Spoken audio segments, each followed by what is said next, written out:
Ya, selamat siang teman sejawat semuanya. Assalamualaikum warahmatullahi wabarakatuh. Perkenankan saya Dr. Sony, eh, memoderatori event dari PABD, webinar PABD dengan topik diabetes, di mana kita hari ini ada dua pembicara yang cukup sudah terkenal. Satunya senior, yang kedua adalah eh, junior yang lagi naik daun. Maka tidak panjang lebar, saya sebelum memulai perkenankan saya untuk mempresentasikan selain ilmu kedokteran, kita juga ingat kode etik kita semuanya. Baik, saya akan presentasi dulu mengenai kode etik dan keamanan pasien. Kita harus tetap junjung pasien kita sebagai yang nomor satu dari kompetensi kita ini. Jadi kita lihat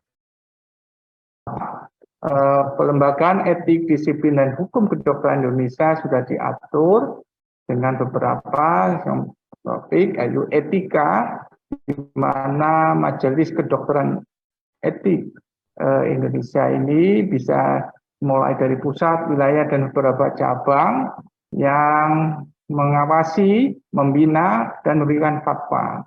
Ya. Dan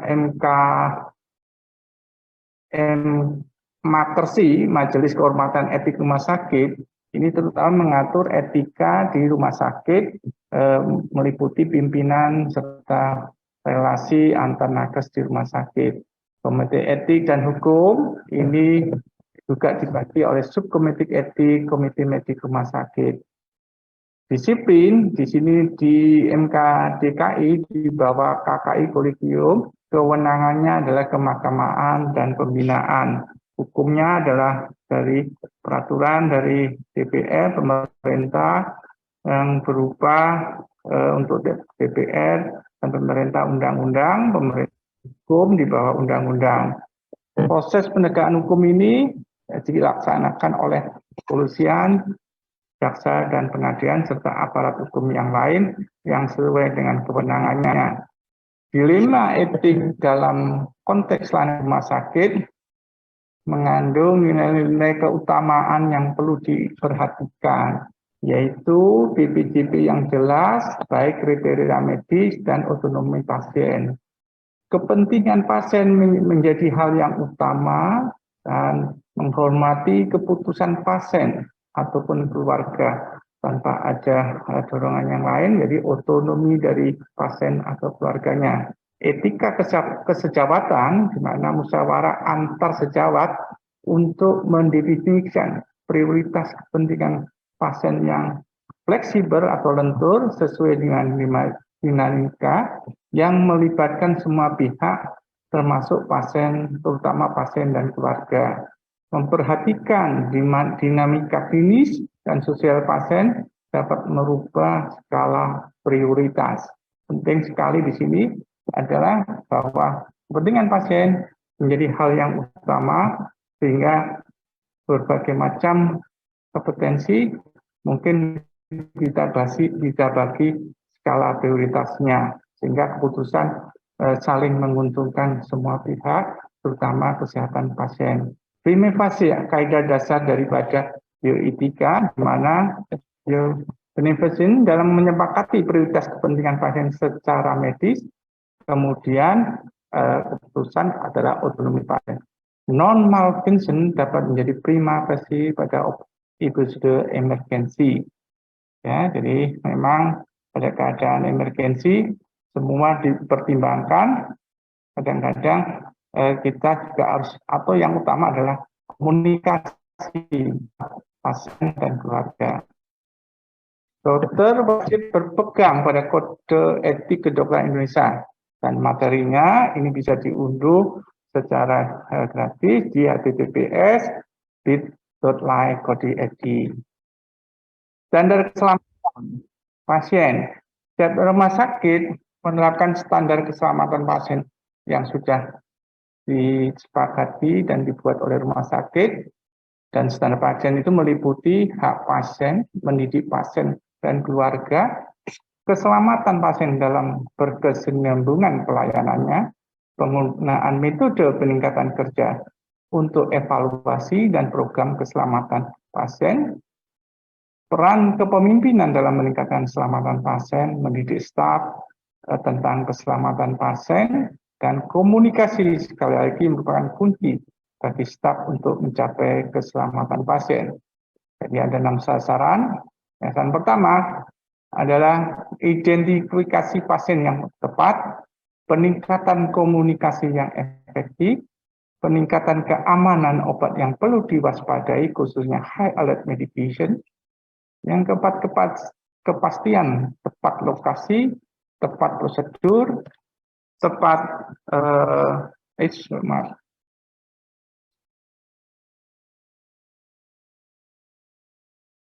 kepastian tepat lokasi, tepat prosedur, dan tepat pasien operasi.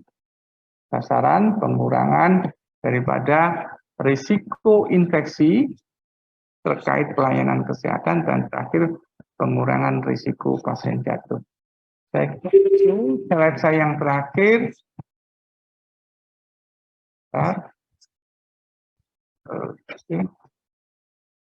Baik, kita menginjak. Oh, Dr. Cok sudah hadir di sini. Apakah siap, Dr. Cok?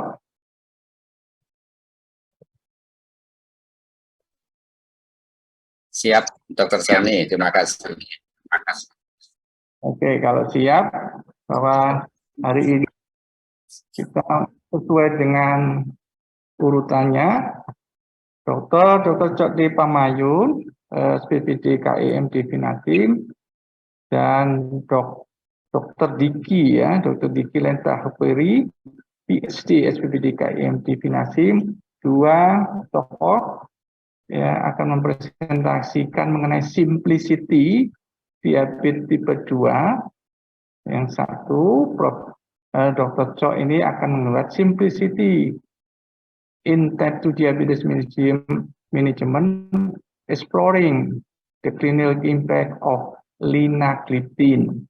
Sedangkan untuk Dr. Diki, overcome therapy inertia, rule of FDC, fixed dose kombinasi SGLT2 inhibitor combined with DPP4 inhibitor.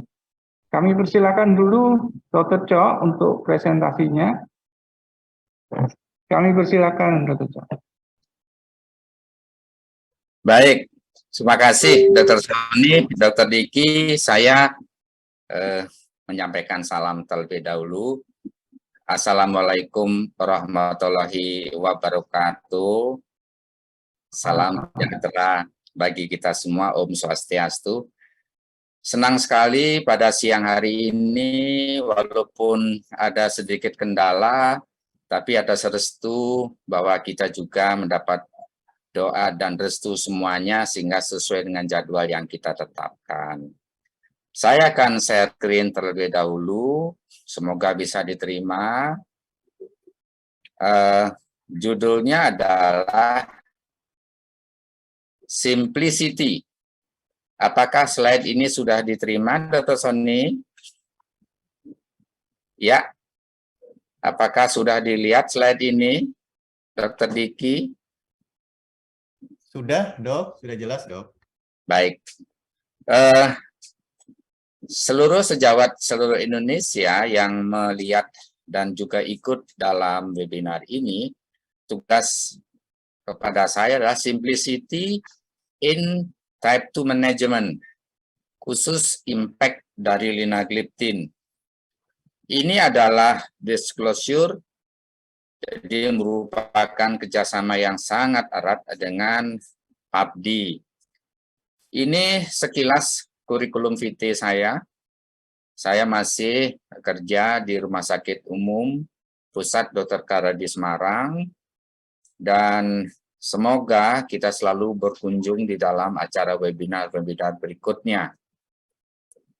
Saya ingin menyampaikan sebuah gambar atau gambaran grafik atau ilustrasi bahwa seandainya kita mempunyai pasien diabetes tipe 2 yang kita rawat sehari-hari ya, namun kita intervensinya terhadap semua komponen metabolik itu terganggu atau delay, maka risikonya apa? Penelitian ini melihat dari jumlah 105.000 responden secara retrospektif, maka akan muncul fakta infaknya meningkat, stroke-nya meningkat 50%, gagal jantungnya juga iya, ya, komposit lain juga. Jadi kalau kita delay intervensi lebih baik, maka muncul ini. Sebaliknya, apabila kita lakukan delay, ya, mengendalikan kadar gula. Ini contoh, kita yang satu sisi dalam randomisasi 25 tahun evaluasi. Bila gulanya kita delay, jadi masih jelek, maka tentu saja konsekuensinya apa? Proporsi risiko infak miokard yang lebih tinggi, itu adalah warna biru, sedangkan di intervensi sulfonylurea dan atau insulin juga lebih rendah. Mikrovaskuler juga sama, bahwa bila intervensi terhadap glukosa jelek, maka risiko infak maupun mikrovaskuler akan lebih tinggi dibandingkan dengan intervensi yang baik. Oleh karena itu, sejawat sekalian, kita harus memilih obat yang pas. Tapi konsekuensinya apa? Obat yang mana? Karena obat itu banyak, tipenya banyak, apakah mengganggu berat badan, apakah komorbidnya ada, biaya. Nah, ini harus dipertimbangkan. Jadi dalam memilih obat berikutnya, harus mempertimbangkan aspek ini. Cara mencapai obat. Supaya apa? Supaya A1C kita terkendali di bawah 7. Itu kan aturan internasional dan kita juga sepakat diusahakan. Mari kita lihat slide ini. Slide ini kami lihat citasi dari Endocrine Practice Journal yang menyebutkan bahwa dalam memilih obat, harus lihat tujuannya apa. Apakah menimbulkan hipo,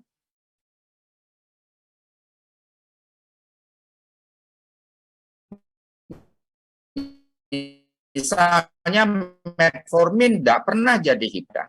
Jadi dalam memilih itu kita akan fokus pada DPP-4 inhibitor. Apa itu DPP-4 inhibitor? Banyak sekali, tapi fokus pada linagliptin. Jadi linagliptin adalah salah satu obat DPP-4 inhibitor yang saya bahas, tidak menimbulkan hipo, tidak menimbulkan berat badan, dan manfaat lain adalah tidak ada penyusutan dosis pada gagal ginjal maupun gagal hati dan lain-lain. Jadi DPP-4 inhibitor yang saya bahas adalah linagliptin ini, risiko hiponya rendah, tidak meningkatkan berat badan, profil kardiovaskulernya aman, dan tidak perlu penyusutan dosis dan gampang kita berikan dalam pasien sehari-hari, bisa dikombinasi dengan obat apapun. Ini poinnya sebetulnya. Jadi oleh karena itulah dalam memilih obat golongan DPP-4 inhibitor, kita tujuannya untuk apa? 1, meningkatkan rasa kenyang. 2, menekan sekresi glukagon. 3, mengendalikan fasting dan prandial. 4, menimbulkan menurunkan glukosa tanpa menimbulkan overweight dan lain-lain. Ini adalah kerja dari DPP-4 inhibitor dalam konteks meningkatkan GLP-1 di dalam plasma. Sejawat sekalian, saya ingin menunjukkan bahwa DPP-4 inhibitor itu banyak. Ada yang base peptidomimetik, ada yang non-peptidomimetik, jadi duanya itu berbeda. Sitagliptin, saxagliptin masuk kelompok kiri, yaitu peptidomimetik DPP-4 inhibitor, sedangkan linagliptin mirip rumus bangunnya dengan santin. Santin kita tahu adalah punya rumus bangun yang potensiasi, yang poten untuk antioksidan yang paling tinggi di kelasnya. Oleh karena itu linagliptin ada istimewa dia. Apa sebenarnya istimewanya? Kalau dilihat dari kemampuan untuk menekan DPP misalnya, maka hampir ya ini kalau dilihat dari sitagliptin, vidagliptin, saxagliptin, rupa-rupanya linagliptin dengan golongannya berbeda dengan saudara-saudaranya mampu menekan DPP-8, DPP-9 10.000 kali dibandingkan dengan yang lain-lain. Jadi inilah yang menyebabkan bahwa sepresi terhadap GLP-1 atau juga terhadap enzim DPP-4 ini lebih kuat dibandingkan yang teman yang lain. Lalu berikutnya di mana peranannya terhadap renoproteksi. Kita tahu renoproteksi itu banyak cara. Oleh karena itu, apabila diberikan DPP for inhibitor, ada jalur GLP-1 dependent, ada dengan jalur GLP-1 independent. Pada pemberian DPP4 inhibitor yang kita mau adalah menekan atau memperbaiki GLP-1 reseptor dalam jalur GLP-1 dependent. Sehingga hyperglikemia turun, semua ROS turun, sitokinnya turun. Inilah yang menguntungkan dari sisi mikro atau renoproteksi. Di samping efek lain adalah oxidative stress yang ditekan, inflamasi yang ditekan. Ini kalau kita bicara tentang peranan GLP-1 dalam aspek penekanan terhadap DPP4, peran DPP4 inhibitor. Jadi oleh karena itulah, renoproteksi efek dari DPP4 inhibitor ini melalui beberapa jalur dengan cara glucose lowering juga dengan cara anti-fibrotic effect, anti-inflamasi, dan antioksidatif stress pada jalur-jalur ginjal. Bagaimana dengan jalur aterosklerosis? Mari kita lihat. Kita tahu jalur aterosklerosis dimulai dari adanya plak. Plak itu muncul bermacam-macam koagulasi dan seterusnya yang dipicu oleh hipertensi, diabetes, dan seterusnya. Ini adalah jalur aterosklerosis secara umum atau makroangiopati. Lalu, di mana, bagaimana, dan di mana titik peran daripada obat golongan DPP4 inhibitor dalam hal ini linagliptin.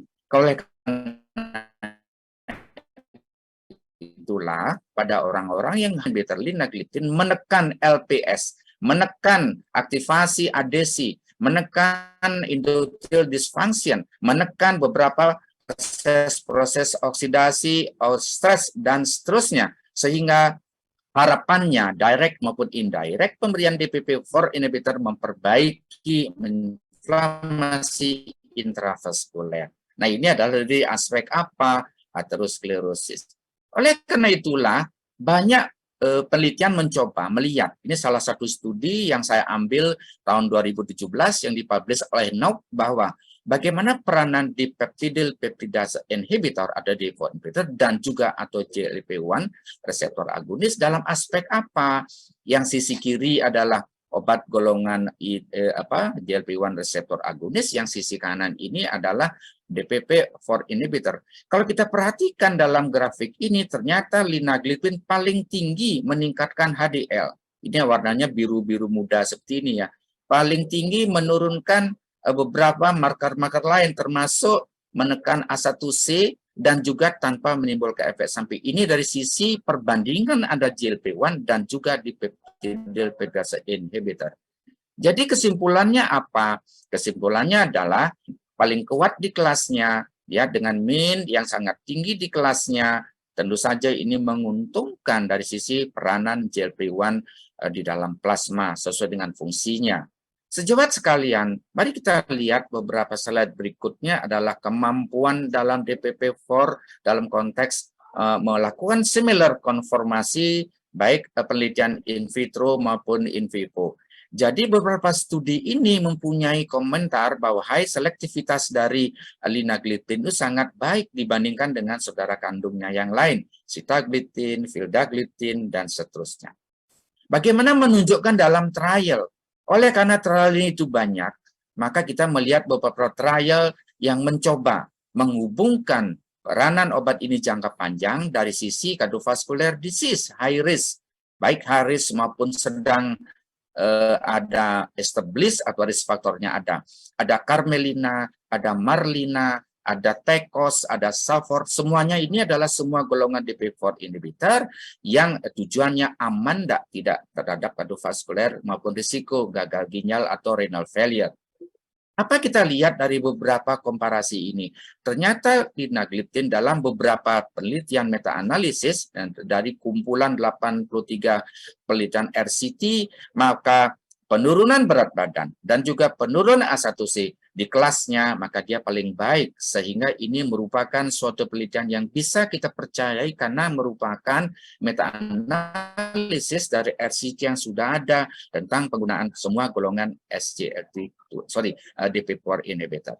Sejawat sekalian, mari kita lihat secara terpisah Bila orang A1C-nya di atas 8 dan diamati penggunaan golongan obat linagliptin ini dalam 24 minggu, maka hasilnya tentu saja jauh lebih signifikan dibandingkan dengan placebo. Nah, fakta ini mencerminkan kita pada orang yang A1C di atas 8, belum tentu kita memberikan insulin. Dengan memberikan DPP-4 inhibitor saja, alone dibandingkan placebo mampu menunjukkan hasilnya menurunkan A1C. Mari kita lihat apabila digabung dengan golongan insulin sensitizer, yaitu metformin dengan dosis 500, dengan dosis 1000, linagliptinnya 2,5 mili, ada yang 2,5 dengan metformin 1000, ada juga yang langsung digabung dua-duanya yang open label arm. Apa yang kita perhatikan? Bahwa linagliptin sebagai satu golongan DPP-4 inhibitor, perubahan dalam 24 minggu ke depan jauh lebih baik digabungkan dengan dosis 1000 mg metformin. Nah, fakta ini mencerminkan kita bahwa dalam single dose, single regimen dan atau plus metformin, maka linagliptin ini mempunyai manfaat yang baik. Lalu berikutnya yang penting adalah karena ini mempunyai keistimewaan, tentu saja kita coba apakah penggunaan DPP-4 inhibitor dari teman yang lain juga sama. Ternyata linagliptin baik CKD dengan eGFR di atas 90 maupun dengan eGFR yang kurang dari 30 atau kurang dari 15 misalnya, tetap penggunaan linagliptin ini dosisnya tidak berubah. Sedangkan obat lain di kelasnya yang sama perlu penyesuaian dosis, misalnya sitagliptin kurangi 50%, saxagliptin kurangi atau dihentikan bila eGFR-nya kurang dari 45 dan seterusnya. Jadi linagliptin ini merupakan salah satu choice pada pasien diabetes dengan renal failure bergantung dari eGFR. Jadi, di samping manfaatnya menurunkan glukosa, tentu saja tidak menyebabkan exhausted dari sel beta karena rangsangan dari obat-obat golongan insulin sekretariat. Sejabat sekalian, kenapa dia istimewa? Karena linagliptin ini hanya 5% melalui ginjal, sedangkan sitagliptin hampir 75%. Sehingga pada kasus-kasus dengan renal failure, maka linagliptin merupakan choice kita, bisa dipakai alone maupun kombinasi dengan beberapa obat lain. Jadi pada studi ini kita lihat bahwa pada eGFR yang normal, pada eGFR yang makin turun, maka kemampuan menurunkan A1C tentu saja di sini dalam studi ini tidak lebih jelek dibandingkan dengan obat yang lain, termasuk pada gagal ginjal kronik yang sudah eGFR-nya sangat rendah dan A1C-nya sama-sama jelek pada awal. Kesimpulannya adalah ini merupakan suatu summary yang mencerminkan bahwa linagliptin simplicity management amat baik. Yang kedua, reduce A1C mungkin sama dengan yang lain, tetapi simplicity yang baik. Dan pada slide ini kita bisa lihat bahwa linagliptin dibandingkan dengan sitagliptin, saxagliptin, dan vildagliptin ternyata A1C-nya sama-sama turun, tetapi dos once daily yang tidak dilakukan penyesuaian dosis amat berbeda daripada yang lain, aman untuk kardiovaskuler, ini adalah tanda rumputnya di sini, dan juga aman pada clinical trial, pada kidney progresif yang sangat berat, sedangkan yang lain nanti dulu. Nah, ini mencerminkan bahwa kita mulai yakin bahwa studi menunjukkan demikian. Studinya apa? Carmelina study adalah orang yang sudah established kardiovaskuler dan atau dengan CKD dengan jumlahnya 6.000 orang, A1C-nya mencapai 10, sedangkan Carolina study N-nya 6.000 yang baru saja DM dengan covax juga tinggi, maka hasilnya apa? Jadi dua-duanya ini mencerminkan suatu penelitian yang berbeda tapi tujuannya sama, memperhatikan kardiovaskuler dan juga memperhatikan efek dari ginjal. Apa yang kita lihat? Yang kita lihat adalah primary endpoint dari kardiovaskuler. Tentu saja kita tahu ya, non-fatal infarct, non-fatal stroke, kematian kardiovaskuler, dosis linagliptin 5 mg terus-menerus dibandingkan dengan matching placebo. Dan tentu saja hasilnya bagaimana? Hasilnya menyebutkan bahwa keamanan kardiovaskuler dan atau ginjal sangat baik ditunjukkan dari dalam penelitian Carmelina ini. Jadi pada penelitian Carmelina memberikan kita pemahaman bahwa DPP-4 inhibitor ini, terutama linagliptin, aman pada cardiovascular disease yang sudah ada, aman juga pada renovascular effect pada yang sudah ada, sehingga dalam penelitian ini memberikan kesimpulan bila berdasarkan IGFR maupun berdasarkan prognosis dari CKD berdasarkan beberapa faktor yang lain, maka penggunaannya sangat aman dan juga berdasarkan bagaimana kategori albuminuri pada penelitian kita, pada pasien kita dalam memilih obat. Albuminuri yang banyak atau IGFR yang sudah rendah, maka pemberian linagliptin ini tetap dosisnya, tentu saja dengan edukasi yang baik tentang diet dan nutrisi. Sejawat sekalian, sebelum saya akhiri slide ini, mari kita lihat sehari-hari.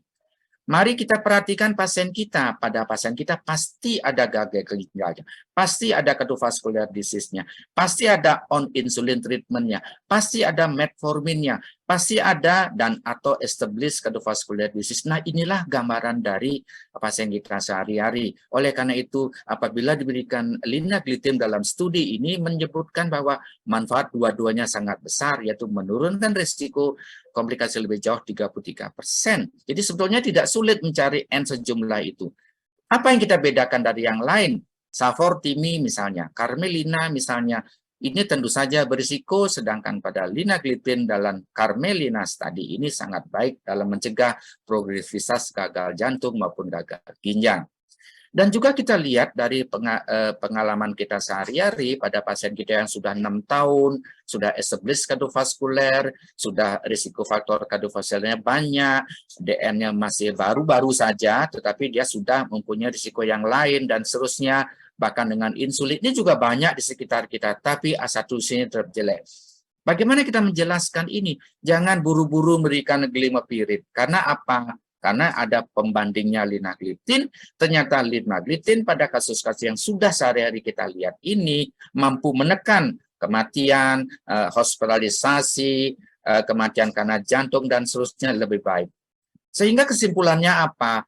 Kesimpulan nomor 1 adalah Carmelina study yang ditujukan untuk menilai bukti linagliptin terhadap risiko kardiovaskuler jangka panjang dan ginjal, ternyata menyimpulkan bahwa efektif, well tolerated, bisa diterima, dosisnya tidak berubah, dan bisa di-add on dengan beberapa yang lain, baik metformin, sulfonylurea, dan beberapa obat lain pada penelitian Carmelina ini. Ini tentang studi Carmelina tentang kardiovaskuler pada lina. Sedangkan yang satu lagi, bagaimana summary dari Carolina?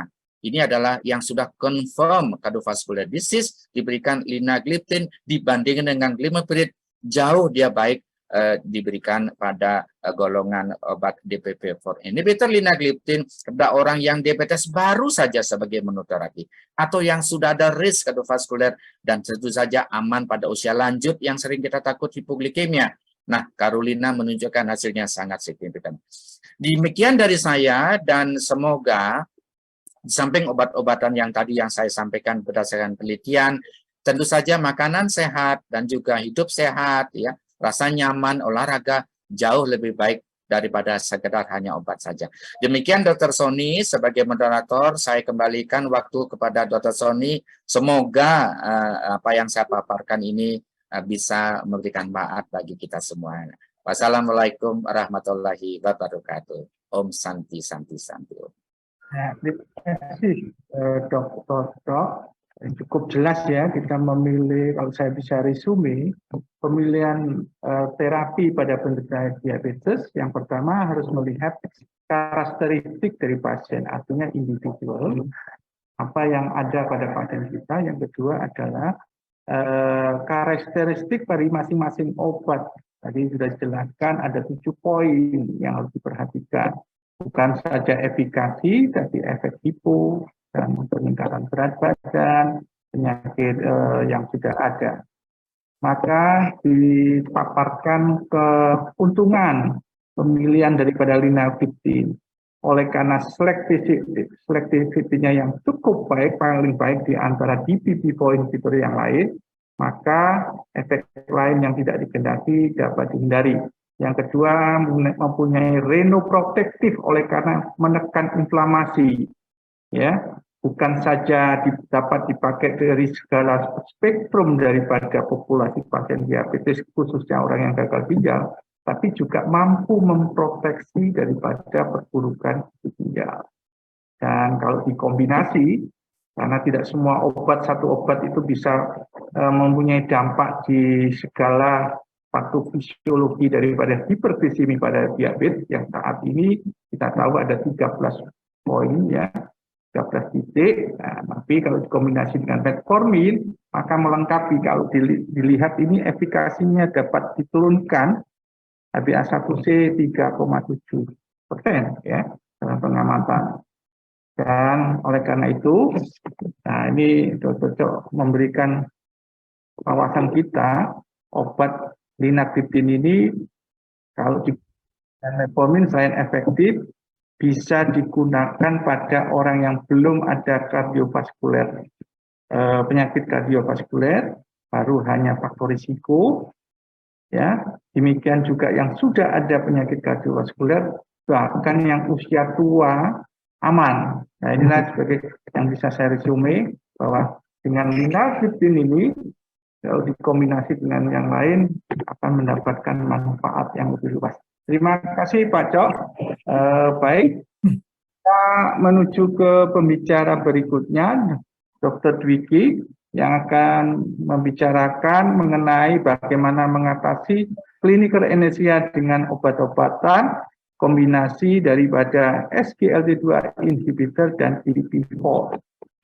Ya, untuk kurikulum vitae baik, Dr. Dwiki ini rising star daripada FKUI, banyak penelitiannya ya, dan ini salut bagi yang muda-muda, ada banyak penelitiannya, akan mempunyai dampak dalam hal peningkatan mutu penanganan diabetes. Mungkin bisa dibaca sendiri ya ini. Dr. Dwiki, kami persilakan waktunya. Ya, baik. Terima kasih, Dr. Sorni. Assalamualaikum warahmatullahi wabarakatuh. Selamat siang, salam sejahtera buat guru-guru saya, Dr. Cok. Salam hormat, Dok. Dr. Sony, salam hormat para senior dan rekan sejawat sekalian. Sebenarnya mengucapkan terima kasih kepada PB PABDI yang telah memberikan kesempatan untuk sebenarnya sedikit sharing aja, melanjutkan apa yang tadi sudah di-share oleh Dr. Cok. Sudah dibahas juga mengenai terapi kombinasi antara linagliptin dengan metformin tadi ya, Dr. Cok ya. Nah, saya ini diminta untuk memperkenalkan ke rekan-rekan sekalian, senior rekan sejawat sekalian, bahwa saat ini ada kombinasi terapi bukan hanya SGLT2 dengan metformin, DPP-4 dengan metformin, tapi FDC, SGLT2 dengan DPP-4 inhibitor. Dan ini menjadi salah satu tools yang bisa kita gunakan untuk mengatasi inersia atau keterlambatan dalam melakukan intensifikasi terapi pada pengelolaan diabetes mellitus tipe 2. Nah, kalau sedikit kita mundur sedikit melihat kondisi diabetes di Indonesia, saya rasa rekan-rekan sejawat semua sudah sering sekali melihat angka-angka ini. 86% tidak terdiagnosis, komorbiditasnya banyak, komplikasinya juga banyak. Tadi Dr. Cok menyebutkan yang penting kardiovaskuler itu sekitar 1/5 di populasi diabetes. Ginjal juga cukup banyak, bisa sampai 40% penelitian kita di Jakarta. Dan ini juga yang penting adalah sekarang cukup banyak proporsi yang usia muda. Artinya apa? Artinya mereka sedang aktif, produktif bekerja. Mereka mobilitasnya tinggi, dan ini terkait dengan pemilihan terapi yang tadi Dr. Sony sampaikan. Karakteristik klinis pasien yang mobilitas tinggi, aktif, itu tentu saja memerlukan regimen terapi yang sederhana mungkin. Dan satu hal lagi yang mungkin penting adalah kendali glikemiknya relatif kurang baik. Obat-obatan baru terus ada, tapi kalau kita lihat rata-rata memang kendali gula darah ini masih belum baik. Jadi masih banyak hal yang perlu kita perbaiki sama-sama, baik itu dalam pemilihan obat-obatan maupun dalam edukasi ke pasien terkait dengan adherence. Nah, kalau kita lihat dari aspek klinisi kita kenal ada namanya clinical inertia. Apa itu? Suatu kegagalan untuk menginisiasi atau mengintensifikasi terapi pada pasien yang belum mencapai target kendali gula darah. Misalkan kontrol HbA1c masih 7,5, padahal targetnya 7. Ya udah deh, lihat lagi 3 bulan lagi, 7,3. Belum diindikasi, dilihat lagi 3 bulan lagi. Nah, ini sebenarnya harapannya tidak terjadi karena kenapa? Karena supaya kendali gula darahnya bisa dicapai secepat mungkin, supaya didapatkan dampak metabolik yang lebih baik dalam pencegahan komplikasi. Nah, ini data yang kita lihat, data yang ada dari penelitian di Diabetes Care 9 tahun yang lalu. Kita lihat rata-rata dimulai dengan 1 OAD, setelah sekian tahun tambah dengan obat kedua, sekian tahun obat ketiga, sekian tahun tambah insulin. Sekarang kita juga ada tambah bukan insulin ya, bisa GLP-1 reseptor analog atau premix atau bolus insulin. Jadi pendekatannya sifatnya sekuensial gitu ya, linear. 1 gagal, 2, 3 injectables, baik itu basal, kemudian basal plus atau basal bolus atau premix. Nah, sebenarnya yang kita harapkan adalah kita harapkan HbA1c itu dapat diregulasi secepat mungkin. Kenapa? Karena kalau intervensinya bisa dilakukan secepat mungkin, maka kemungkinan untuk mencapai target kendali yang lebih baik di kemudian hari itu lebih baik. Hal ini terkait dengan perbaikan proses glukotoksisitasnya kita perbaiki. Di sini HbA1c berapapun, kalau bisa kita kendalikan dengan baik, maka respon intervensi yang secara dini ini dibandingkan yang sifatnya sekuensial atau terlambat, memberikan keluaran yang lebih baik untuk pencapaian target kendali HbA1c. Senior dan rekan sejawat sekalian, ini ada kita kenal, sudah sering diangkat ya, istilahnya legacy effect. Apa itu artinya?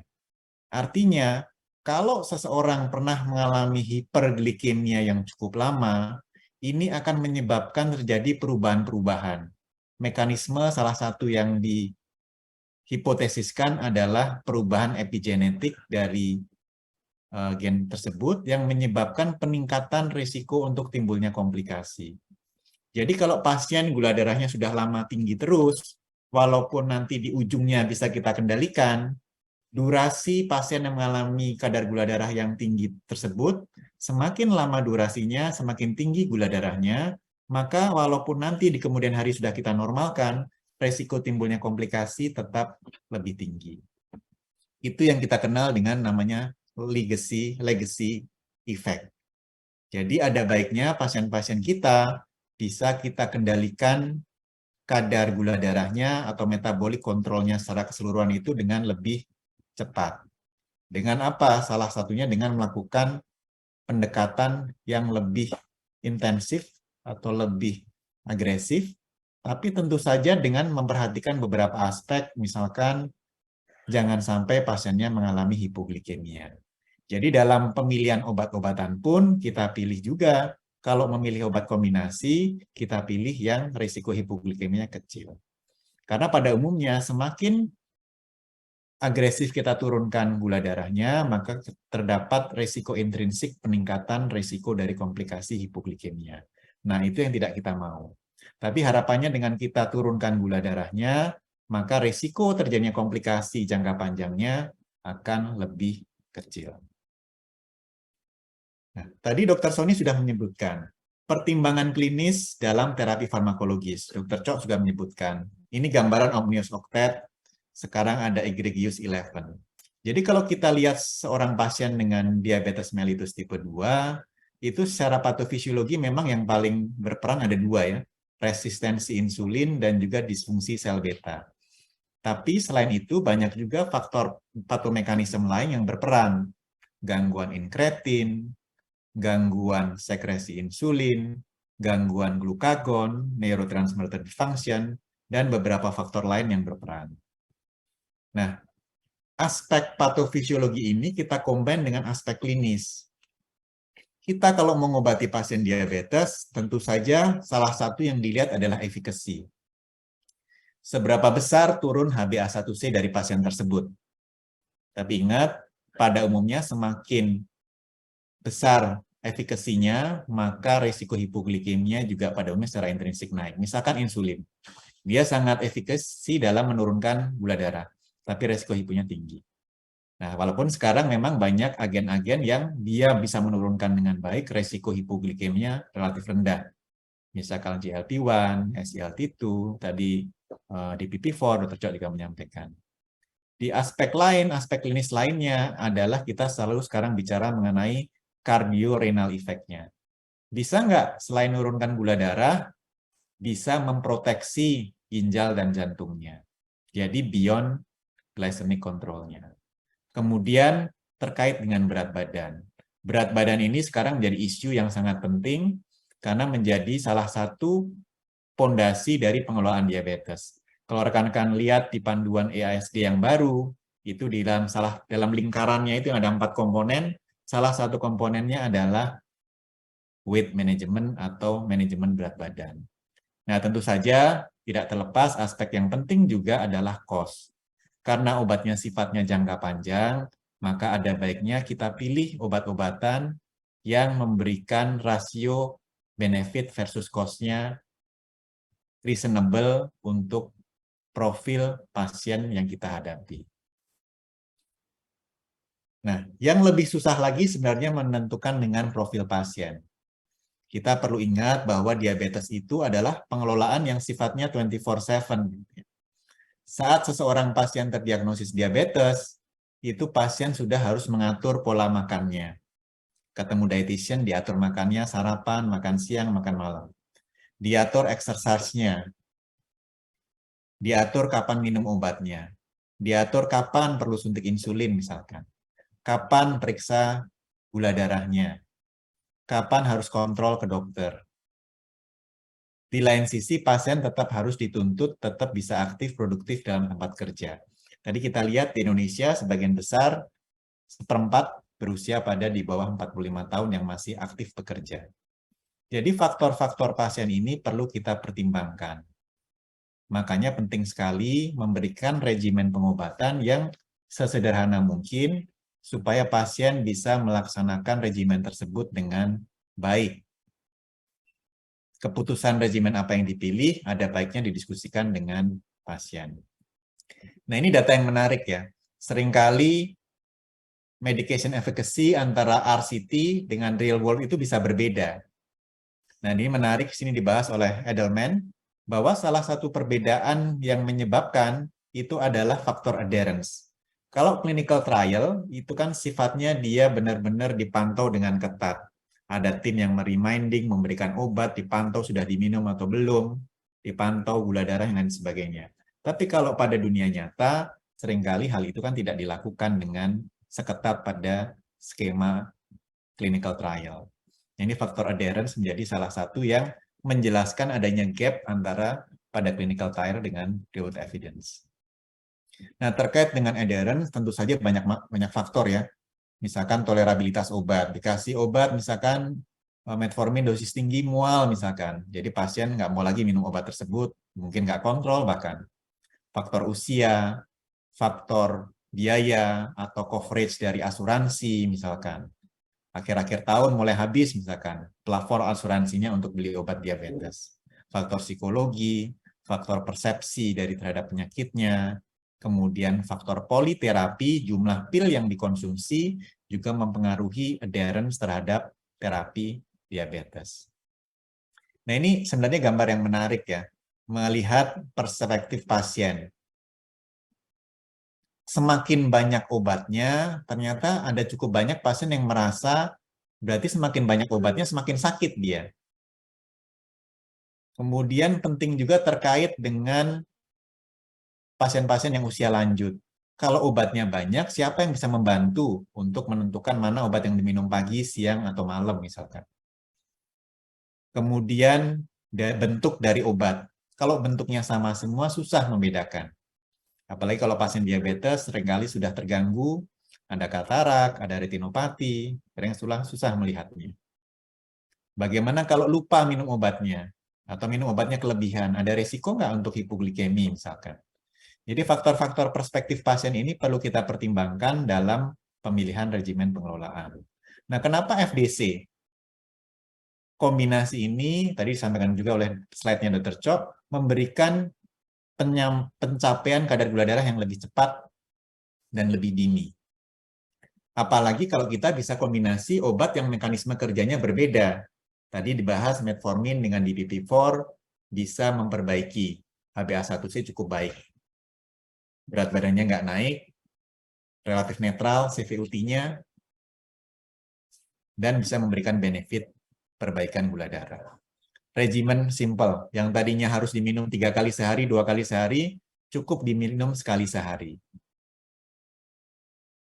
Dengan kombinasi, jadi nggak perlu dosis maksimal, kita kombinasi dosis yang relatif mulai dari kecil, jadi resiko efek samping masing-masing obat tunggalnya lebih kecil. Dan dengan kita kendalikan gula darah sedini mungkin, maka kemungkinan atau potensi untuk memperlambat progresi penyakit lebih tinggi. Tadi teman-teman ingat semua terkait dengan legacy effect tadi. Nah, tadi Dr. Cho sudah menyebutkan mengenai kombinasi DPP-4 dengan SGLT2. Sekarang kita punya kombinasi SGLT2 dengan DPP-4. Nah, ini mekanismenya saling melengkapi. Jadi salah satu prinsip penting dalam pemilihan kombinasi obat adalah mekanismenya harus saling melengkapi. Di sini kita lihat SGLT2 dia ada mempengaruhi dari posuria, memperbaiki sensitivitas, meningkatkan lipolisis, dan lain sebagainya. DPP-4 memperbaiki efek inkretinnya. Menariknya, dua kombinasi ini sama-sama mempengaruhi berat badan. Yang satu netral, yang satu bikin berat badannya turun. Dari efek kardiorenal benefit, kita sudah banyak belajar bahwa SGLT2 inhibitor ini dapat memberikan kardiorenal benefits. Pasien-pasien dengan MACE, pasien-pasien dengan heart failure, pasien-pasien dengan CKD, dengan proteinuria. DPP-4 juga memiliki kelebihan, dia mudah dosingnya, risiko hiponya rendah, sekali pemberian saja, yang itu memberikan benefit yang cukup baik untuk pengelolaan diabetes. Terkait dengan penurunan HbA1c, di sini kita lihat perbandingan kombinasi empagliflozin linagliptin 10/5 yang garis paling bawah, senior rekan Jawa sekalian, dibandingkan dengan linagliptin 5 mg, dibandingkan dengan empagliflozin 10 mg. Di sini kita lihat bahwa pemberian kombinasi memberikan penurunan yang lebih cepat, lebih besar, dan dipertahankan dalam waktu yang lebih lama. Jadi terjadi sustainabilitas dari penurunan kadar HbA1c. Tadi salah satu aspek yang penting adalah penurunan berat badan. Di sini kita lihat kombinasi EMPA dan LINA memberikan dampak penurunan berat badan yang lebih superior. Ya, terkait dengan dampak dari empagliflozinnya yang memang ada efek weight reduction. Kalau di DPP-4 pada umumnya relatif netral. Terkait efek samping hipoglikemia, kita lihat relatif comparable antara ketiga regimen tersebut. Dan tidak ada yang mengalami severe hypoglycemia. Karena secara teoritis, risiko terjadinya hipoglikemia pada penggunaan SGLT2 maupun DPP-4 sebenarnya sangat kecil sekali. Bagaimana dengan efek samping yang lain, misalkan genital infection, ini yang sering terjadi pada penggunaan SGLT2 inhibitor. Kita lihat di sini angkanya memang lebih tinggi dibandingkan linagliptin, tapi tidak lebih tinggi dibandingkan dengan empagliflozin. Bahkan dari studi ditunjukkan bahwa justru dia lebih rendah dibandingkan pemberian single dose dari SGLT2 inhibitor. Kombinasi kedua obat ini lebih menurunkan resiko dari genital infection. Rekan-rekan Jawa sekalian, semua kombinasi ini sebenarnya berdasarkan dari hasil cardiorenal safety dari masing-masing komponen. Tadi caronelina dan carmelina sudah banyak dibahas oleh Dr. Cho, saya akan bahas lagi. EMPA-REC outcome, saya rasa rekan-rekan sekalian juga sudah sangat sering mendengar bagaimana empagliflozin ini bisa menurunkan MACE, cardiovascular death, hospitalisasi karena gagal jantung, all-cause mortality, termasuk menurunkan insiden dan perburukan dari nefropati. Nah, ini menarik mengenai linagliptin ini adalah sebenarnya terlihat dari simplicity-nya. Usia berapapun bisa diberikan, tadi gangguan fungsi ginjal pun berapapun bisa diberikan, tidak mempengaruhi berat badan, fungsi ginjal juga relatif netral, tadi Dr. Chok menyampaikan perbaikan dari albuminuria, jadi relatif simple. yang single unit dose, jadi mudah buat pasien, tidak perlu titrasi.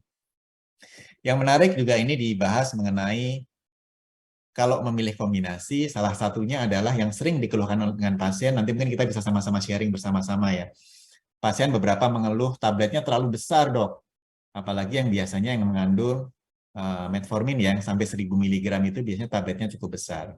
Dan itu ternyata mempengaruhi juga adherence. Nah, ini keunggulannya ya tabletnya lebih kecil, jadi mungkin dari sisi pasien, kenyamanan pasien untuk minum obat yang relatif ukurannya lebih kecil lebih baik. Nah, kalau kita lihat di panduan Perkeni yang kita gunakan di Indonesia, kita lihat sebenarnya panduan kita ini lebih progresif ya dibanding punya EASD kan. Karena sebelum EASD keluar dari awal kita sudah memberikan keleluasaan. Perkeni memberikan keleluasaan, boleh milih yang mana saja. Boleh single terapi, dual terapi, maupun triple terapi. Tergantung kadar HbA1c-nya. Kalau lebih dari 1,5, mungkin minimal diberikan dual terapi. Tapi rekan-rekan sejawat sekalian, kalau memilih dual terapi, pilih yang resiko hipoglikemia relatif rendah. Atau mulai dengan dosis yang relatif kecil terlebih dahulu, baru kemudian dilakukan titrasi. Nah, ini yang tadi saya sampaikan, kalau kita lihat di panduan EASD yang baru, yang paling penting adalah cardiorenal protection yang kita lihat di sini ya. Termasuk cardiovascular risk factor management juga penting, cuma kita tidak bahas yang hari ini. Cardiorenal protection. Pilih obat-obatan yang memiliki cardiorenal protection pada pasien-pasien yang memang ada target organ damage tadi atau high risk. Berikutnya baru pilih glycemic management. Kalau memang perlu cepat menurunkan, di sini sebutkan combination therapy that provide adequate efficacy. Jadi boleh dipilih terapi kombinasi. Satu hal yang penting lagi yang tadi saya sebutkan, dari 4 konsep tadi, ada konsep weight management. Jadi, pilih terapi yang juga bisa membantu penurunan berat badan pada pasien-pasien yang overweight atau obesitas. Karena ini akan mempengaruhi perbaikan dari resistensi insulin dan perbaikan gula darah. Jadi, senior, guru besar, dan rekan pejabat sekalian, kombinasi fixed dose combination ini adalah salah satu strategi yang bisa digunakan untuk melakukan intensifikasi terapi dan menurunkan kompleksitas dari terapi pada pasien kita. FDC, empagliflozin dan linagliptin menunjukkan HbA1c penurunan yang cukup baik dengan risiko hipoglikemia yang rendah. Di lain sisi, buat pasien-pasien akan mendapatkan cardiorenal proteksi yang cukup baik dan berat badannya diharapkan bisa mengalami penurunan. Single dosing dan juga ukuran yang kecil dapat memperbaiki dari aspek convenience buat pasien, dan dengan digabungkan jadi satu, mungkin dapat didapatkan adanya cost saving daripada meresepkan obat tersebut secara terpisah. Dan dengan kelebihan-kelebihan ini, diharapkan dapat memperbaiki adherence dari pasien, memperbaiki kontrol gula dan metabolik, serta memperbaiki kualitas hidup pasien. Baik, saya rasa sekian presentasi dari saya. Slide ini saya tampilkan sekali lagi untuk mengingatkan rekan-rekan sejawat sekalian bahwa simplicity dalam terapi itu sangatlah penting. Buat regimen terapi diabetes sesederhana mungkin, karena regimen itu akan dipakai pasien dalam jangka yang cukup panjang. Dan ingat bahwa pengobatan itu hanya satu aspek kecil dari aspek yang lebih luas terkait dengan perubahan pola hidup. Sama seperti slide terakhir tadi yang Dr. Cokorda sampaikan. Pola makan, aktivitas fisik, olahraga, itu menjadi dasar yang penting untuk pengelolaan pasien diabetes. Kita obati pasiennya bukan hanya semata-mata angka gula darahnya. Baik, terima kasih banyak. Saya kembalikan kembali ke moderator. Mohon maaf kalau ada kekurangan. Izin saya tutup. Assalamualaikum warahmatullahi wabarakatuh.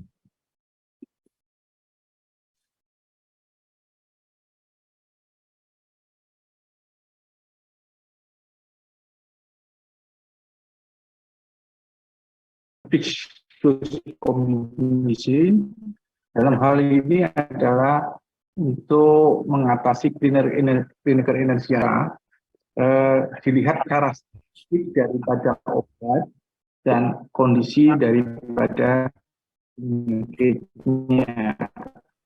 Tapi ditambahkan lagi karena adanya clinical inertia ini, karena ini edernya kepatuhan. Dan ini banyak ada beberapa, salah satunya disebutkan jumlah obat, besar obat, dan lupa. Ini menjadi perhatian. Maka sekali lagi keuntungan dari Victus kombinasi ini akan banyak manfaatnya untuk mendapatkan tercapainya gula darah lebih dini, ya, efektif, dan akan mendapatkan legacy efek daripada kontrol gula darah dapat dicapai secara dini sehingga komplikasi 10 tahun kemudian ini akan jadi lebih baik kalau dari awal tidak terkontrol. Baik, terima kasih Dr. Dwiki. Ini sudah ada dua penanya. Mungkin sebelum ke penanya yang dari ini, saya ingin bertanya, Dr. Untuk berdua ini. Kalau kita menjumpai pasien diabetes usia di atas ya 72 tahun, sudah ada penyakit kardiovaskuler, ternyata HbA1c-nya masih, ya ini baru ketemu nih, HbA1c-nya 7,2 dan sudah minum obat antihipertensi dan anti-lipid. HbA1c masih sekitar 7,2. Bagaimana pendapat dari Dokter Cok dulu deh? Bagaimana milih obatnya ini? Ya, nanti pilihan ganti Dwiki. Ya. Baik, Dr. Sony, terima kasih. Pertanyaannya ini memang banyak aspek ya. Kalau dilihat dari usia 70 ya, DM-nya lama, A1C-nya baik. A1C kan hanya mencerminkan kendali. Tapi kondisi hari ini gulanya 300. Misalnya, atau kemarin sore pergi kondangan 200. A1C-nya 7,5. Lalu kita memilih obat berdasarkan apa? Berdasarkan kondisi hari ini. Sekarang ini. Beberapa terakhir ini. Jadi, A1C hanya panduan, oh ternyata 3 bulan kemarin baik-baik aja. Hari ini ada lonjakan. Lalu pilih yang mana? Nah, kembali. Kalau tujuannya hanya nurunkan gula, secepat-cepatnya boleh. Glimopirid juga boleh. Glikasid juga boleh. Glibenclamid boleh. Apa itu yang kita maksud? Yang kita pentingkan adalah pilihlah obat itu yang ginjalnya tidak tambah buruk, gulanya tidak sering hipo, ya golongan DPP-4 inhibitor. Pertanyaan berikutnya, yang mana? Nah, bukan karena hari ini ngomong linagliptin, tidak. Tapi umur sekian itu pasti ada cardiovascular disease, sudah pasang ring, dan juga pasti renal failure-nya ada, walaupun mikralnya nggak ada datanya. Jadi jawaban saya, Dr. Sony, itulah pertimbangan kita saat memberikan beliaunya sudah usia lanjut, pilihlah yang ini pas pada kasus yang Dr. Sony sampaikan. Terima kasih, itu pandangan saya. Baik, jadi baik, ini dari segala aspek karakteristik dari pasien juga harus diperhatikan, ini diingatkan lagi oleh Dr. Cok ya. Gimana Dr. Dwiki? Presentasi tadi ada nyambungnya nggak ini? Ya, ya dok, saya rasa setuju sekali dengan Dr. Cok ya. Kita melihat pasien kan secara keseluruhan dari sudut pasiennya ya. Ya memang kalau kita lihat dari cardiovascular outcome trial itu memang representasi yang di atas 70 tahun sedikit sekali sebenarnya Dr. Sony ya. Jadi interpretasi datanya pun harus dilakukan secara lebih hati-hati. Dan memang kalau geriatri memang pada umumnya sih pemberian DPP-4 itu lebih reasonable dari sisi memang efek glikemik yang kita dapat, resiko hiponya rendah, dan dampak-dampaknya lebih kecil. Mengenai SGLT2, mungkin kita lihat klinis pasiennya, mungkin Dr. Sony, Dr. Cok ya. Kalau memang pasiennya robust gitu ya, 70 masih segar sekali kan banyak juga ya dok sekarang ya dok. Nah mungkin kita bisa juga milih memang yang secara CVOT gitu ya, SGLT2 bisa juga diberikan. Tapi tetap kita pantau kemungkinan efek samping, misalkan volume depresi ataupun general infection yang mungkin timbul pada penggunaan SGLT2. Dan pada umumnya bisa kita mulai dengan dosis yang relatif lebih kecil mungkin Dr. Sony supaya menghindari kemungkinan timbulnya efek samping tadi dok. Mungkin itu dok, pandangan dari saya dok. Makasih dok. Ya. Kalau justru dia bukan kombinasi yang Dr. Cok sama dokter ini apa Dwiki, kombinasi aja itu manfaatnya kan bagus itu. Kira-kira apa yang kita memilih kombinasi oleh Dr. Diki, yaitu DPP4 inhibitor yang dipilih yang selectivity, efikasinya juga hipoglikemia rendah ditambah golongan SGLT2 inhibitor. Gimana yang menekankan untuk memilih ini? Mungkin Dr. Diki dulu deh. Ya, baik. Terima kasih, Dr. Sony. Ya, kombinasi yang DPP4 SGLT2 ini kan benefitnya mungkin ada beberapa hal untuk pasien yang mungkin cocok ya, Dok. Pertama, kalau dilihat dari panduan, kombinasi terapi itu kita pilih pada pasien-pasien yang target HbA1c masih lebih dari 1,5% dari target yang kita mau. Dan target pun kita tahu sangat individualisasi. Itu satu.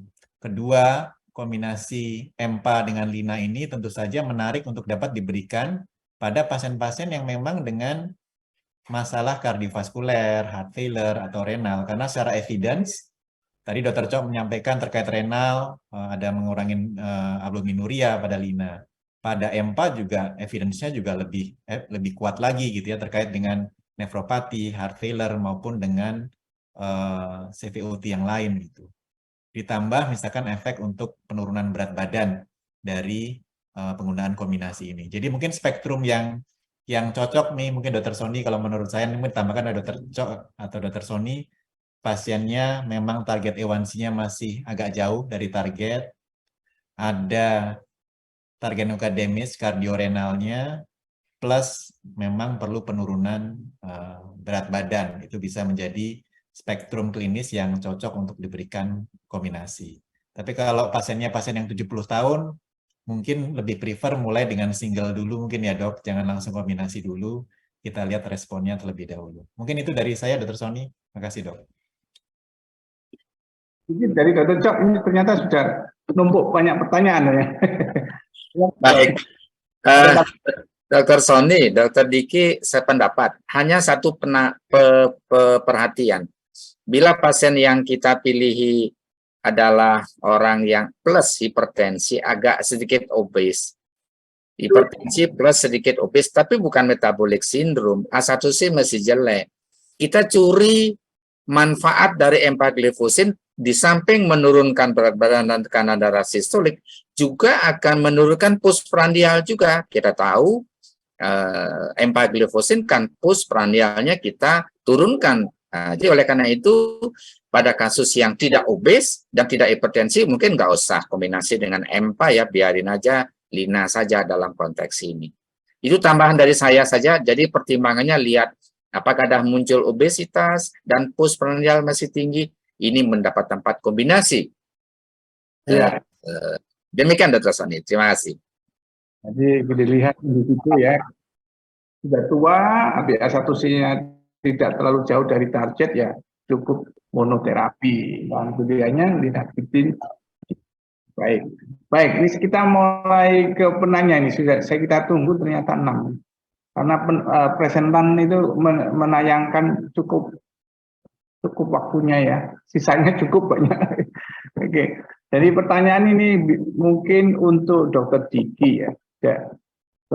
Ini namanya tidak ada nih. Jadi perlindungan terhadap kardiak dan renal, di mana pasien sudah pasang ring dan sudah ada penurunan fungsi ginjal dengan estimasi GFR-nya 55.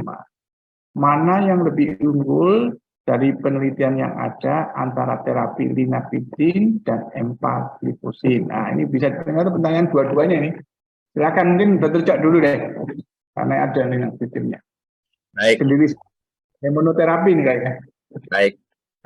Sejawat sekalian, kalau ingin bertanya mana lebih efisien, kalau sudah ada cardiovascular disease dan atau renal failure dengan IGF yang turun, sebagai dokter saya memilih linagliptin. Tetapi apabila plus postprandialnya juga tidak respons, dikasih insulin tidak mau, dan juga mungkin tidak respon memilih yang mana, saya langsung saja memilih ini ditambah empagliflozin. Kenapa? Nah itu, jadi empagliflozin pada kasus ini pas. Jadi jangan menyebut lebih baik mana. Jadi menurut saya lihat kasusnya. Saya lebih memilih linagliptin single mungkin beberapa minggu, responnya tidak ada, ditambahkan empagliflozin sebagai kombinasi. Terima kasih Dr. Sony, itu pendapat saya. Baik, Dr. Dwiki gimana? Ya, mungkin saya menjawab yang dari EMPA-REC outcome ya, Dr. Sony ya. Dari EMPA-REC outcome memang hasil-hasil penelitiannya untuk pencegahan MACE gitu ya. Dan memang kan secara populasi studi subjeknya memang sudah banyak terjadi event. Itu memberikan penurunan resiko major adverse cardiovascular event yang baik gitu ya. Kemudian terkait dengan GFR juga studi-studi yang baru menunjukkan bisa bisa menghambat progresivitas dari penurunan fungsi ginjal. Tapi kalau pertanyaannya adalah head to head, sebenarnya nggak ada head to head studinya ya Dr. Sony ya. Karena memang kita nggak ada punya head to head studinya. Dan itu agak susah untuk membandingkan. Paling-paling yang dikerjakan biasanya network meta-analisis biasanya. Studi ini diambil, kemudian dibandingkan. Tapi itu agak susah juga karena bukan apple to apple, karena pada umumnya kondisi pasiennya dari dasar baseline-nya sudah berbeda gitu. Nah, mungkin kita bisa lihat pasiennya mungkin ya, sesuai dengan yang Dr. Cok sampaikan. Karakteristik pasien secara keseluruhan seperti apa? Benar sudah pasang ring, sudah penurunan fungsi ginjal, klinis pasiennya seperti apa? Apakah memang lebih cocok untuk linagliptin atau lebih cocok dengan empagliflozin tadi gitu. Mungkin itu Dr. Sony, makasih Dok. Sekali lagi masing-masing obat punya keunggulan ya, Dr. Cok sama Dr. Dwiki. Namun keputusan yang diberikan untuk terapi adalah diskusi daripada dokter dan pasiennya. Tidak selalu anjuran dokter itu harus ditaati. Terima kasih Dr. Cok sama Dr. Dwiki. Sekarang kita pertanyaan dari sebentar, Dr. Alesya Jihan ya ini. Ini pertanyaan ada dua untuk Dr. Cok dan Dr. Dwiki. Dr. Cok, apakah linagliptin bisa diberikan bersamaan dengan insulin? Nah, monggo Dr. Cok. Terima kasih untuk yang bertanya, apakah boleh? Saya bertanya balik, insulin yang mana? Kalau yang dijawab bahwa insulin yang ditambahkan linagliptin adalah insulin basal, kenapa tidak boleh? Jadi basal mengendalikan fasting, sedangkan linagliptin juga ikut ya memperkuat kerja GLP, dia menekan prandial dan juga ikut fasting. Itu boleh. Kalau yang dimaksud insulin apa? Misalnya insulin prandial, misalnya aspart atau glulisin, manfaatnya untuk apa? Nah, itu kembali lagi, kita harus memilih insulin apa, pertanyaannya tergantung. Kalau basal, saya setuju kok basal ditambahkan linagliptin. Tujuannya untuk mengendalikan prandial dan juga menekan glukagon, itu boleh-boleh saja. Terima kasih Dr. Sony, itu saya jawab. Terima kasih. Insulin basal ya, Dr. Cok ya. Baik, untuk Dr. Diki, tidak ada metformin 1500. Mungkin 3 kali 1 ya, dengan HbA ACC masih 9,3. Bila ditambahkan fixed dose combination, ini maksudnya mungkin SGLT2 sama GLP-1.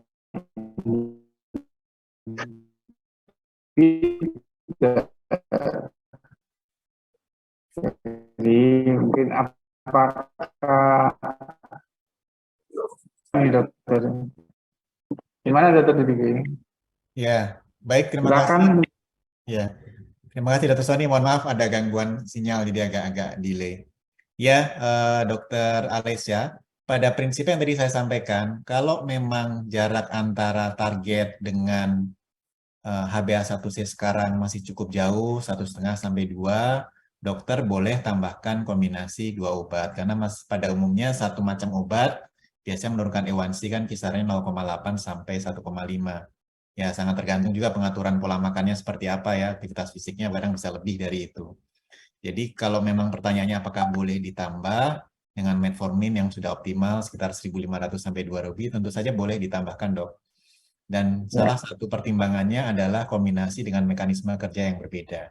Jadi saya rasa ini saling melengkapi, metforminnya yang memperbaiki resistensi insulinnya sudah ada, ditambahkan dengan DPP-4 inhibitornya, linagliptin, plus dengan SGLT2, yaitu mekanismenya 3 obat itu bisa saling membantu untuk pencapaian kendali gula darah, plus dengan bonus proteksi yang kardiorenalnya, dengan berat badannya juga netral bahkan bisa turun, itu bisa memberikan, harapannya bisa memberikan benefit buat pasien tersebut. Mungkin itu Dr. Sony, makasih dok. Ya, makasih Dr. Duki. Jadi boleh-boleh saja karena mode of action-nya beda ya. Yang selanjutnya adalah kalau ini apakah sudah ada kombinasi ini? Sudah ada ya Dr. Dwiki ya? Sudah. Saya sebut namanya sudah ada, tapi kombinasi 5 dan 10 aja gitu ya. Oke, yang berikutnya ini agak panjang ini. Dr. Chok, ini ada linagliptin merupakan adalah ini struktur molekulnya sama seperti santin. Jadi kalau dikombinasi dengan obat derivat santin seperti pada asma, PPOK, ini gimana? Apakah ada perhatian khusus? Baik. Terima kasih Dr. Sony. Jadi untuk yang bertanya, yang dimaksud santin adalah antioksidan golongan karotinoid. Jadi kita tahu antioksidan itu ada dua ya, endogen, SOD, yaitu adalah antioksidan endogen ya, katalase. Sedangkan ada juga antioksidan eksogen yang manusia tidak bisa membuat, itu golongan karotinoid yang salah satu terkenal adalah astaxanthin. Jadi rumus molekul dari linagliptin ini mirip seperti rumus molekul antioksidan golongan karotinoid atau santin ini. Sehingga dari di double layer dia, ya out layer di luar untuk dinding luar dan dinding dalam dari sel, sehingga bila ada radikal bebas dia diikat. Nah, oleh karena rumus bangunnya mirip, tentu saja efek antioksidan intraseluler maupun serangan dari luar ekstraseluler ini lebih pas ya, walaupun ya tujuannya sih bukan itu. Mungkin rumus bangun ini bisa mampu meningkat radikal bebas. Begitu jawaban saya, Dr. Sony. Jadi kalau ini diberikan astaxanthin sebagai antioksidan dan juga linagliptin, itu tentu tidak memperburuk, justru ikut meregulasi inflamasi, glukosa, koagulasi, dan seterusnya. Bukan untuk asma dan seterusnya, ini antioksidan golongan karotinoid. Demikian Dr. Sony, terima kasih. Ya, ini cukup aman, sama untuk antioksidan yang berbase santin juga ya, dokter. Baik, ini untuk yang Dr. Dwiki, ini kasus ini pada DM naif dengan HbA1c itu lebih dari 7,5. Boleh langsung dikasih kombinasi M4 dan Rina pada pasien tersebut, atau kita mulai dengan metformin. Monggo, Dr. Dwiki. Iya, baik, terima kasih Dr. Sony. Ya dok, jadi kalau kita lihat dari panduan dari PP Parkeni, memang kalau dokter lihat itu kalau di atas 7,5, memang boleh diberikan kombinasi 2 macam obat bebas dari yang mana di panduan Parkeni. Kita mengacu dari ACE yang targetnya 6,5. Tapi mungkin yang saya ingin berikan adalah pertimbangan apa dok sebelum dokter memulai kombinasi. Pertama, dokter target A1C buat pasien dokter mau berapa? Kalau pasiennya umurnya 80 tahun gitu kan, ya mungkin 7,5 udah cukup itu Dr. Sony ya, nggak perlu diturunkan lagi gitu. Itu satu. Jadi tergantung dari targetnya, dokter mau turunkan targetnya ke berapa. Semakin kompleks pasiennya, semakin tua pasiennya, targetnya semakin loose atau semakin longgar. Kalau ini pasiennya muda, umur 30 tahun, masih aktif, nggak ada komplikasi, kita turunkan di bawah 6,5. Syukur-syukur bisa lebih rendah lagi gitu, selama bisa tercapai dengan aman. Itu satu. Kedua, sekarang kan kita berdasarkan ada komplikasi atau tidak. Kalau kita lihat panduan dari EASD, itu kita lihat kalau dia ada heart failure, obatnya beda. Kalau ada gagal jantung tadi ya, kalau ada nefropati, obatnya beda. Kalau ada ICVD atau high risk, pilihannya berbeda. Nah, di situ mungkin SGLT itu memegang peranan yang penting karena memang CVOT-nya sudah cukup kuat gitu ya. Dokter boleh pilih gitu, nggak. Sekarang sepertinya nggak harus dengan metformin, agak berbeda dibandingkan yang dulu. Walaupun secara pribadi, saya pribadi masih biasanya menggunakan metformin. Dr. Sony, Dr. Chok mungkin bisa nanti ikut share pengalaman juga. Jadi kalau memang dokter mau memberikan kombinasi dan memang ada indikasi yang kuat, boleh nggak diberikan kombinasi tersebut? Saya rasa sih boleh-boleh aja diberikan. Tapi dokter tetap harus edukasi kemungkinan misalkan penurunan gula darahnya gitu ya. Atau nggak ada salahnya juga mulai dengan monoterapi terlebih dahulu. Tapi sebenarnya secara panduan boleh dok. Kalau memang targetnya jauh, dari 1,5 atau sampai 2%, dokter boleh memberikan langsung kombinasi 2 macam obat. boleh pilih misalkan Lina dengan metformin yang sudah ada, atau boleh juga kalau memang pasien dengan komorbid tadi yang sesuai dengan panduan EASD, boleh dengan SGLT2 dengan DPP-4 misalkan. Jadi dilihat masing-masing kasusnya dok, case per case. Kalau pasien naif itu kadang-kadang juga pengaturan pola makan dengan monoterapi juga cukup banyak, pengalaman cukup bagus ya, Dokter Cok, Dokter Sony. Jadi mungkin dilihat case per case dari pasiennya, kemudian dokter diskusikan mau pilih obat yang mana. Mungkin itu Dokter Sony, makasih. Ya, sekali lagi bagi dokter ya, mengevaluasi terkontrol tidaknya tentunya mulai dari pola hidupnya. Kadang-kadang obatnya sudah benar, pola hidupnya kurang baik. Meskipun pola hidup itu ya, agak susah ya. Termasuk kita ngatur pola hidup susah. Tapi itu tetap diomongkan ke pasien kita. Nah, tentunya akan membantu perbaikan gula meskipun sudah pakai obat-obatan yang tidak dirubah. Terima kasih, Dr. Dwiki. Wah, ini ada dua yang gabung untuk Dr. Dwiki nih ya. Perlu monitoring apa kalau fixed dose kombinasi SGLT2 inhibitor dikombinasi dengan DPP-4 inhibitor, terus di sini risiko untuk terjadinya ketoasidosis euglikemik. Nah, ini yang memang perlu diperhatikan pada pasien-pasien yang memakai khususnya SGLT2 inhibitor ya. Baik, mungkin itu Dr. Dwiki bisa memberikan, nanti kalau perlu dilengkapi oleh Dr. Cok. Ya, izin jawab dulu Dr. Sony, Dr. Cok. Kalau untuk monitoring, tetap seperti pada umumnya, kita monitoring efek samping terkait dengan komponen masing-masing obatnya. Tadi saya sampaikan ada kemungkinan efek samping, misalkan genital infection. Ternyata memang surprisingly pada yang kombinasi justru lebih sedikit gitu. Tapi lebih sedikit kan bukan berarti tidak harus kita monitor, kita tetap harus monitor. Resiko untuk depresi volume, resiko penggunaan SGLT2, itu harus tetap kita monitor.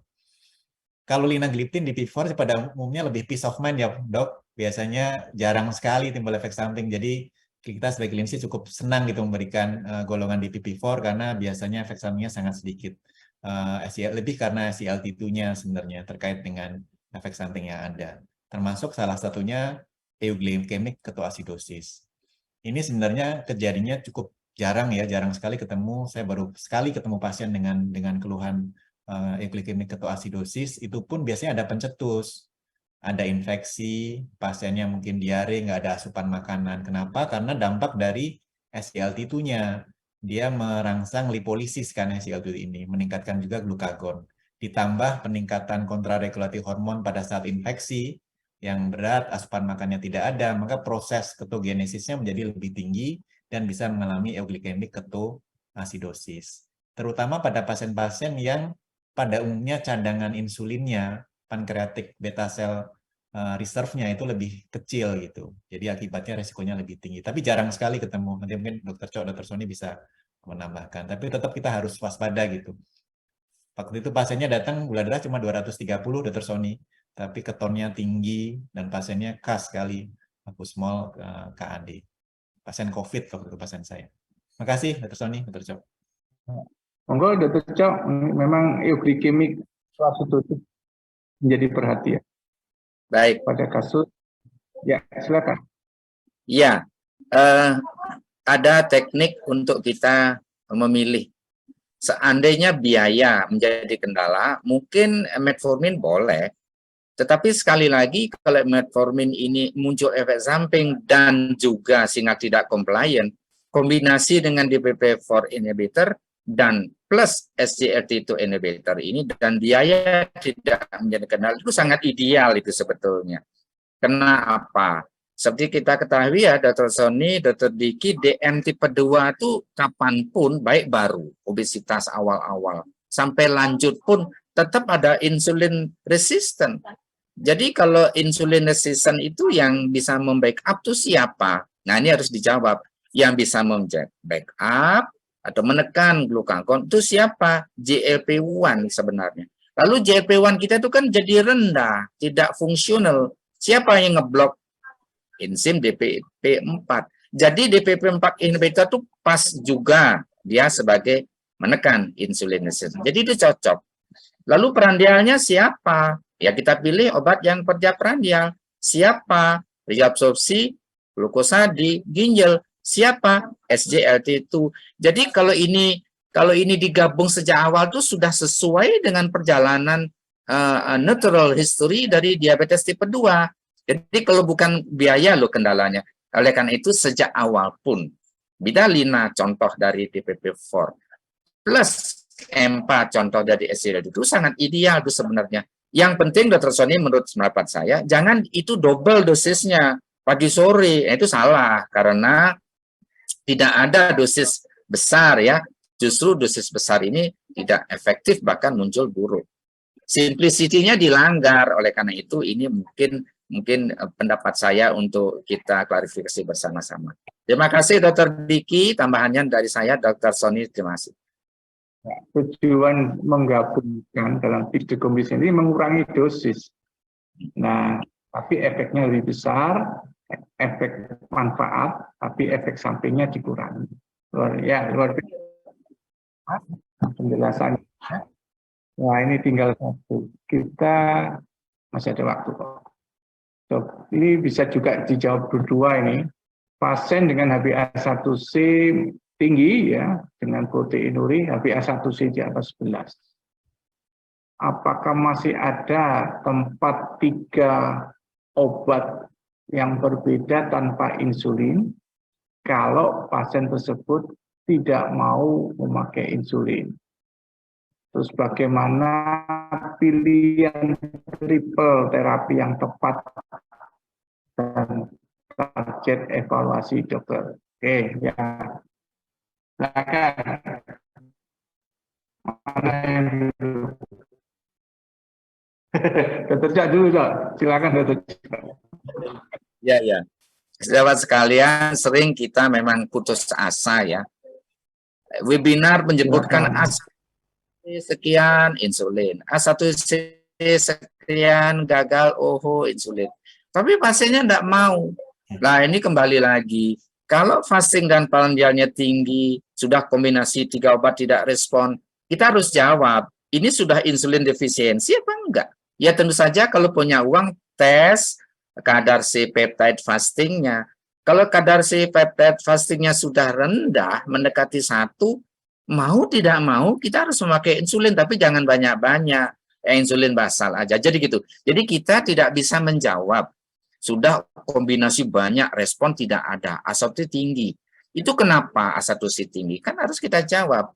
Nah, sekarang kalau dia tidak mau insulin, ya edukasi bahwa ini memang must be replaced. Ada katakanlah tambahkan insulin eksogen, enggak lama kok, mungkin 1 bulan kita evaluasi.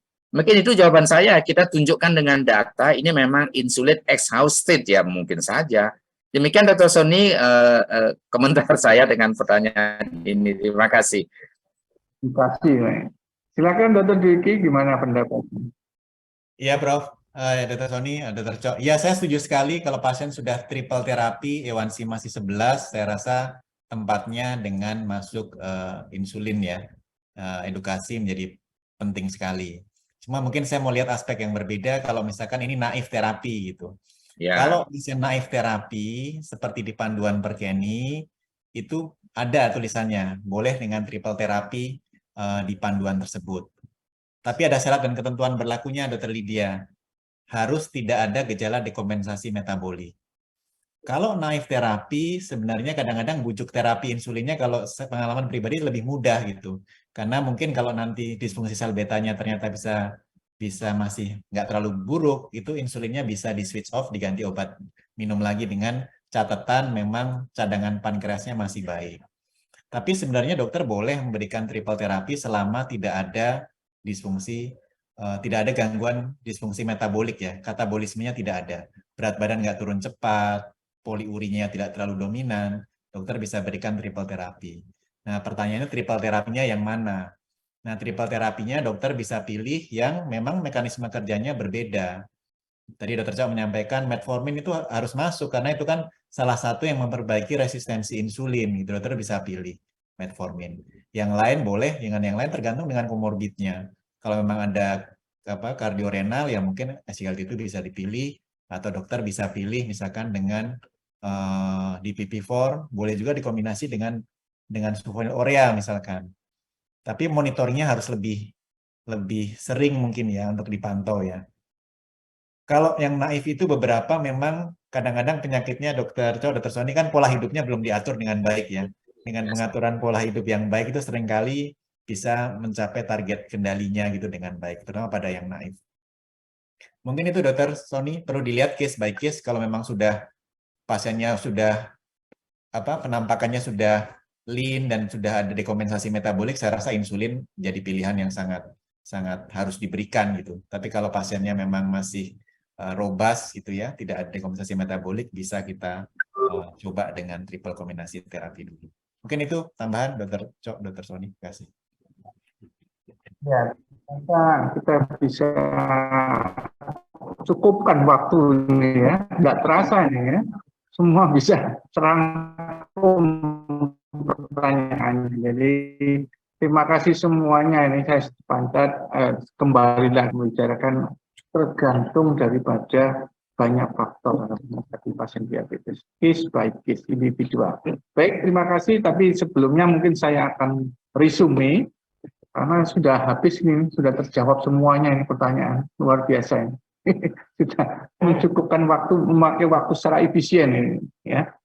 Baik, kalau saya summary, kembali teman sejawat semua, para guru besar dan teman sejawat di semuanya di daerah yang mengikuti acara ini, kita melakukan pengobatan diabetes itu ada 3 kalau misalnya summary-nya, yaitu karakteristik dari pasien itu sendiri apa, yang kedua karakteristik dari obat-obat apa saja yang harus diperhatikan, yang terakhir mengobati pasien diabetes itu tidak jangka pendek, jangka panjang, maka perlu diperhatikan sustainable, tetap minum obat, jangan lepas obat. Maka tadi kedua bicara beberapa yang mencantumkan sustainable ini tujuannya mendapatkan kontrol gula darah lebih cepat ini yang bermanfaat untuk mengurangi komplikasi daripada komplikasi kronis diabetes. Dan diterangkan tadi 2 macam obat yang bisa digabung dengan metformin ataupun linagliptin kombinasi dengan empagliflosin ini akan mendapatkan manfaat efikasi mengurangi terjadinya hipoglisemi maupun penurunan berat badan. Tidak itu saja, progresivitas pencegahan daripada komplikasi kronis di ginjal dan jantung dapat ditekan. Saya rasa itu mungkin yang bisa saya summary.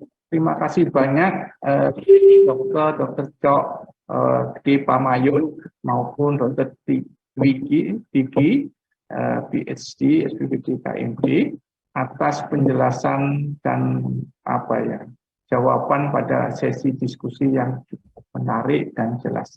Demikian presentasi ini pada simposium yang dilaksanakan PABGI. Saya akhiri, teman saya semuanya, terima kasih atas kehadiran pada webinar Zoom saat ini. Saya tutup, saya kembalikan ke moderator atau langsung saya tutup ini? Ya, ditutup Dr. Sony aja. Sampai jumpa pada pertemuan yang dilaksanakan oleh Kenny Jakarta,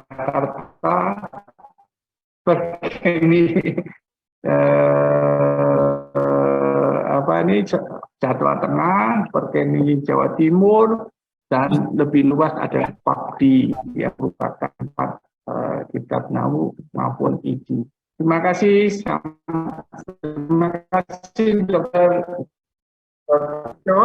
Dr. Widi atas presentasi, dan terima kasih kepada PABGI yang memfasilitasi acara.